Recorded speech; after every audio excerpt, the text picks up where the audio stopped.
যৌথ বাহিনীর অভিযানে আটকের পর পৌর বিএনপির সাধারণ সম্পাদক শামসুজ্জামান ডাবলুর মৃত্যুর ঘটনায় উত্তাল চুয়াডাঙ্গার জীবননগর।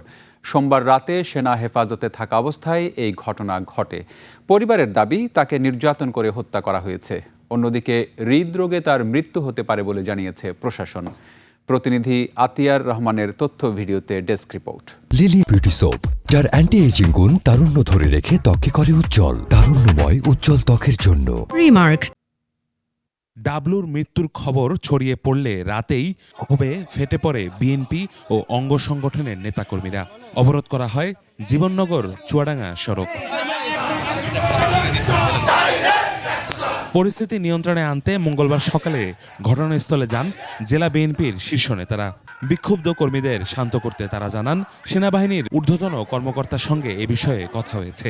আইন অনুযায়ী সর্বোচ্চ ব্যবস্থা নেওয়ার আশ্বাসও দেয়া হয়েছে।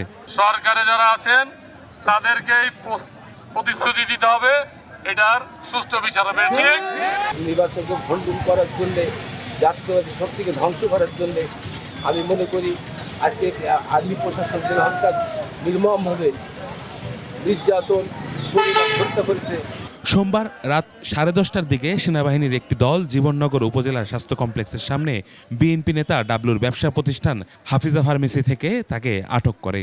আটকের প্রায় 2 ঘন্টা পর রাত 12:30টার দিকে তাকে স্বাস্থ্য কমপ্লেক্সে নেওয়া হলে চিকিৎসক মৃত ঘোষণা করেন। পরিবার বলছে এটা পরিকল্পিত হত্যাকাণ্ড।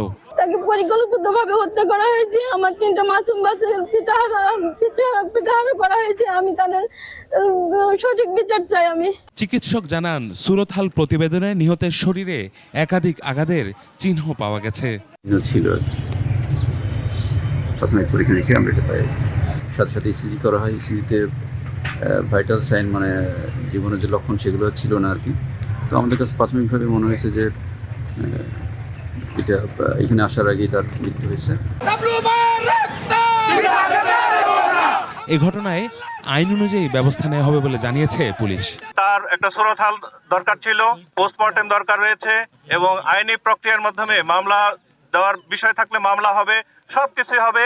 আপনারা শুধু একটু ধৈর্য ধারণ করুন। আমরা আমাদের বাহিনীর পক্ষ থেকে এবং সরকারের পক্ষ থেকে সর্বোচ্চ যে ব্যবস্থা আছে সেই ব্যবস্থাটা আমরা নিব। প্রশাসনের পক্ষ থেকে বলা হয়েছে, তদন্তে হত্যাকাণ্ড প্রমাণ হলে কাউকে ছাড় দেওয়া হবে না। যে কোনো একটা ঘটনা ঘটলে এটা একটা প্রক্রিয়া আছে, আমরা আমাদেরকে প্রক্রিয়াটা করার জন্য সুযোগ দেন, আপনাদের কাছে অনুরোধ। আর আপনাদের যেটা দাবি, আপনাদের দাবি সম্পূর্ণভাবে পালন করা হবে। আমরা আপনাদের সাথে একমত। একই সাথে আপনাদের দুঃখের সাথেও আমরা সমবেদিত হচ্ছি। এ ঘটনায় পুরো এলাকায় এখনো বিরাজ করছে উত্তেজনা। ইউসুফ হাসান নাইম, 21 টেলিভিশন।